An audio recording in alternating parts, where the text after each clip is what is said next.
এই জিতলে সেবা দিতে হবে, এই আর হারলে সেবা দিব না, আমি এরকম না। গরু 6টা কোরবানি দিয়ে সবার বাসায় আমরা মাংস পাঠিয়েছি। দ্যাট ওয়াজ দ্য ভ্যারি কি বলবো, ভ্যারি মানে টাফ ওয়ার্ক।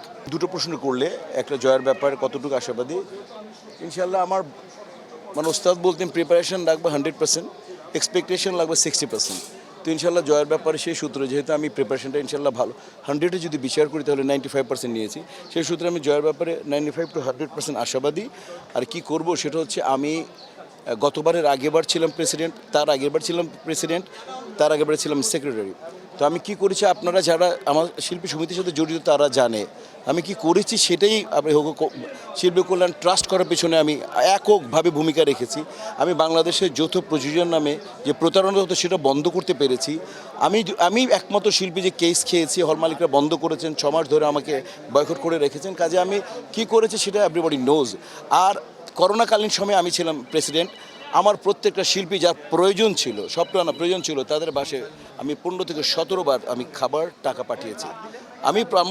আমাদের আমলে পিকনিক বলি, ইফতারি বলি, ঈদ বলি, বকরিদ বলি, সবাই যার দরকার তারা গিফট ভাতা পেয়েছে, এবং সমস্ত শিল্পীর বাসায় আমরা গিফট পাঠিয়েছি। যথাসাধ্য আমাদের একটা অনার কিছু শিল্পী আছে, এবং আমরা ইতিহাসে প্রথম 400-450 শিল্পীদেরকে আমরা কি করেছি, গরু 6টা কোরবানি দিয়ে সবার বাসায় আমরা মাংস পাঠিয়েছি। দ্যাট ওয়াজ দ্য ভ্যারি কি বলবো, ভ্যারি মানে টাফ ওয়ার্ক। এবং যেটা সবচেয়ে বড় বিষয়, আমাদের মধ্যে যেই এটা ছিল যে আমরা সমস্ত শিল্পীদেরকে আমরা সমন্বয় করতে পেরেছিলাম। আমাদের পিকনিকে শ্রদ্ধেয় সোহেল রানা ছিলেন, শ্রদ্ধেয় আলমগীর সাহেব ছিলেন, শ্রদ্ধেয় উজ্জ্বল সাহেব ছিলেন, শ্রদ্ধেয় ইলিয়াস কাঞ্চন ছিলেন, শ্রদ্ধেয় জাভেদ ভাই ছিলেন, মানে আমি কার নাম বলবো, শ্রদ্ধেয় সুচন্দা ম্যাম ছিলেন, শ্রদ্ধেয় ববিতা আপু ছিলেন, শ্রদ্ধেয় চম্পা আপু, দিলারা আপু, রোজিনা আপু, সুচিতা আপু, এরা ছিলেন।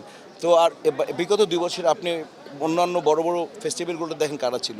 তো আমি আশা করব আমি আমার গত পারফরমেন্সকে ছাড়িয়ে যাওয়ার চেষ্টা করব, কারণ আমার ক্যাবিনেটে ভ্যারি স্ট্রং ক্যাবিনেট। এক, দ্বিতীয় ব্যাপারটা হচ্ছে যে মানে আমি সততার সাথে কাজ করি, আমার ভিতরে সততা কাজ করে। আর মানুষ যখন সৎ হয়ে যায়, সৎকে ভাঙা যায় না।